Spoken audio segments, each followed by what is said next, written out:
Bonjour à tous et bienvenue à cette nouvelle édition de la revue de la presse camerounaise. Ce matin, nous commençons avec le quotidien Le Messager qui parle du présidentiel 2025 et nous fait savoir que Cavaillé se mouille pour Paul Biya. Le président de l'Assemblée nationale préside à Tokombéré les activités sportives du promoteur Boukar Abdourahim, occasion de relancer, comme le 6 novembre 2021, l'appel à la candidature du Nomgui en 2025. Une interrogation à retrouver ce matin en pied de une de Le Messager. Chine-Cameroun, Beijing serait-elle la terre promise?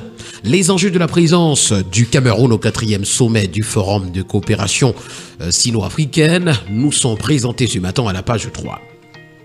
Le quotidien Mutation, dans sa parution de ce 3 septembre, parle des PCA illégaux et titre aux frais de la princesse. D'après le commentaire qu'en fait le journal ce matin, l'experte en gouvernance, Viviane Ondoa-Biolé s'alarme des milliards de francs CFA dépensés au profit de 43 présidents de conseils d'administration, tout en décrivant comment l'État rémunère la contre-performance des entités publiques. C'est une information ce matin à retrouver en page 7. En page 5, on parle de rentrée scolaire avec les poches de péril et d'incertitude.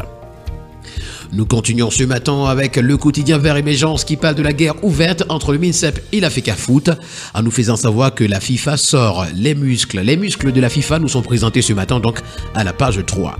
Coopération sino-africaine également, Paul Biya est en Chine et à l'extrême nord, les pluies diluviennes font des dégâts. On parle des lions indomptables ce matin à la grande une du quotidien bleu d'Aman Mana, ça c'est Le Jour, qui nous fait savoir que 11 joueurs suivent Marc Brice à l'hôtel Hilton. D'autres arrivées sont annoncées pour cette matinée pour une séance d'entraînement prévue cet après-midi du côté de Yaoundé. Pour le quotidien L'Info à chaud, s'agissant également de la préparation de la rencontre sportive du 7 septembre prochain, les Lions sont à Yaoundé, les Namibiens sont à Garoua.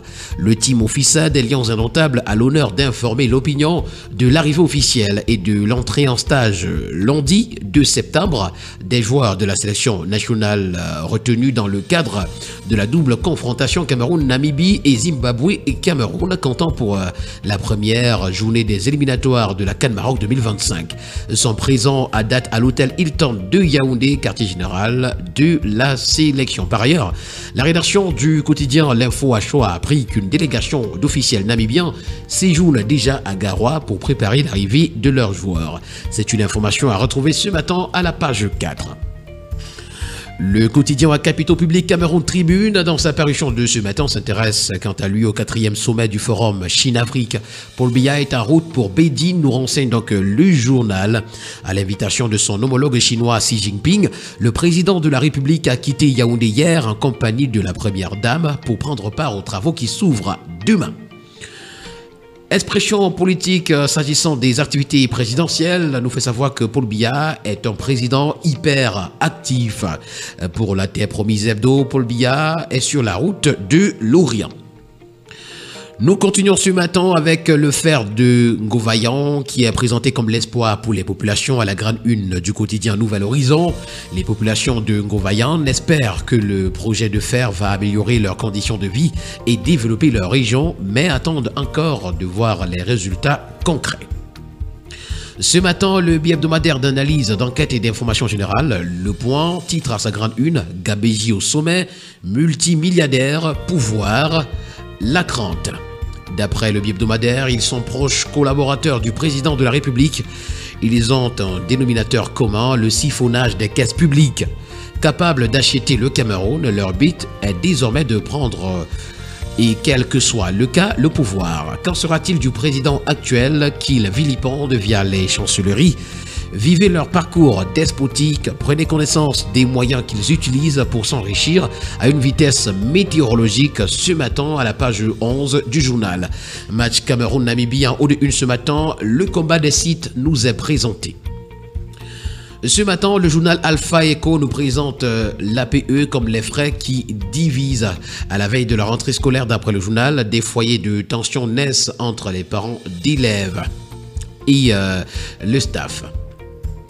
Nous continuons ce matin avec le quotidien Econews qui parle de corruption des agents de l'État. Après Glencore, Bourbon enfonce le clou, nous renseigne ce matin donc le journal. Alors que le scandale Glencore éclabousse déjà le Cameroun, une nouvelle affaire de corruption secoue le pays. Le savoir, c'est lire les colonnes du journal. À son autre une, le quotidien Econews parle de la BVMAC. SAFCAM, la valeur la plus active du deuxième trimestre, nous est présentée. Nous poursuivons le périple de ce matin avec le journal Repère qui parle de crise énergétique et nous présente l'essai manqué à Natigal. Contrairement au matraquage médiatique du ministre de l'Eau et de l'Énergie, Gaston Ilundu-Somba, l'injection en 2 temps de 120 MW est loin de mettre fin au calvaire des Camerounais.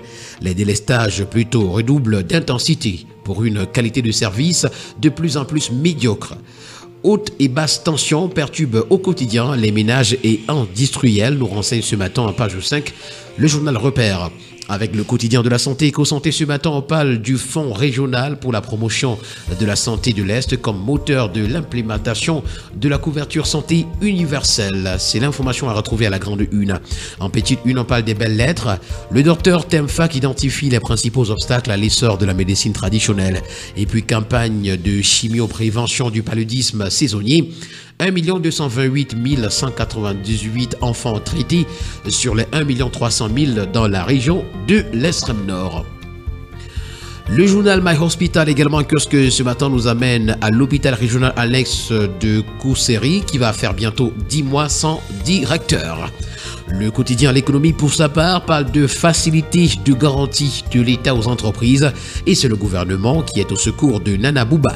Le milliardaire recevra à titre exceptionnel un financement pour la relance des activités de son groupe en difficulté, nous renseigne le quotidien L'économie ce matin à sa page 3. Secteur bancaire également, Société Générale reporte la vente de sa filiale camerounaise. Le tri-hebdomadaire La Voix des Jeunes nous présente un jeune, c'est de la nécrologie. La presse pleure Humphrey Bain. Le jeune et talentueux journaliste en service à The Voice Newspaper a posé définitivement sa plume ce lundi 2 septembre à l'âge de 28 ans seulement. Avec le journal à caractère satirique Le Popoli, on parle des Lions indomptables et surtout de leur atterrissage à Lambiqué. Une équipe nationale, 2 hôtels, 2 stades. Voilà l'information qui est rendue ce matin dans les colonnes du journal. Pour le tri-hebdomadaire Le Soir, on parle de la gestion des projets ISO 21500, management de la qualité ISO 9001 et management de l'environnement ISO 14001. L'ANOR outille les acteurs des filières agro-pastorales. Et campagne de santé dans le maillot de Sanaga également pour 2024, c'est plus de 22 000 consultations effectuées. Toutes ces informations sont à retrouver ce matin dans les colonnes du tri-hebdomadaire Le Soir. Et nous allons terminer avec le journal La Lettre de la Bourse qui parle de la BVMAC, synthèse trimestrielle de la cote à retrouver ce matin des pages 11 à 12. Et puis fluctuations monétaires à l'échelle internationale, le MINFI fixe les nouvelles parités entre devises étrangères et francs CFA. Mesdames et messieurs, voilà qui met en terme à cette sortie de la revue de la presse camerounaise. Merci d'avoir été des nôtres et rendez-vous demain pour une nouvelle édition. D'ici là, portez-vous bien. Agréable journée à tous.